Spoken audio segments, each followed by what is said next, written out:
on a scale of 1 to 10, 10 being an awesome decision, 1 being really, really stupid, what we've seen the Trump administration do in Syria over the past weeks has been I'm going to cop out and say a 5. A 5. Yeah. Now, you realize that there's probably no one that has been opining on this issue on television that would call it a 5.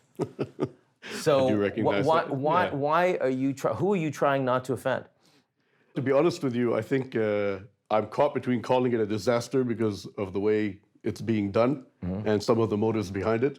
But also, I'm placing it in the geopolitical context, which is that we trapped ourselves in Syria a few years back, and that's been leading us to this point since about, I think, the middle of the conflict, 4 or 5 years ago.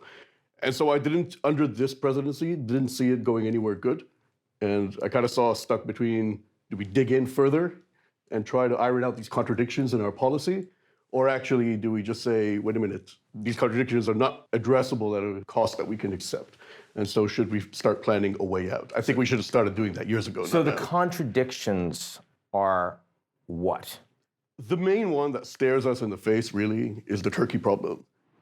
The entire basin... They're an ally, and yet they're attacking our friends on the ground. Yes, in a nutshell. And our friends on the ground in the PYD... Explain the PYD for people watching. The political aspect of the main Kurdish faction that is running the war against ISIS, essentially on the ground, as our infantry, so to speak. So there's the PYD, the YPGs, they're armed, the armed branch, but I'll use it interchangeably just to make life easier. They are essentially the entire foundation of our Syria policy.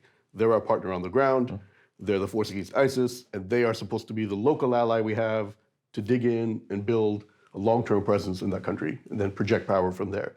And of course, to their north is Turkey. It's been fighting their mother organization, the PKK in Turkey, for 40 years. And that was something we just kind of tried to skirt around and tried to hope that the Turks wouldn't notice or that we'd get them to, to calm down and lay off. I just saw that as something we overpromised the Kurds, that we would protect them from that. And matters came to a head, and we had to make a decision.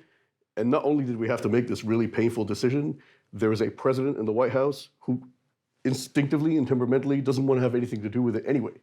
So I always feared that the second it was going to be challenged, it was going to fall apart like a house of cards.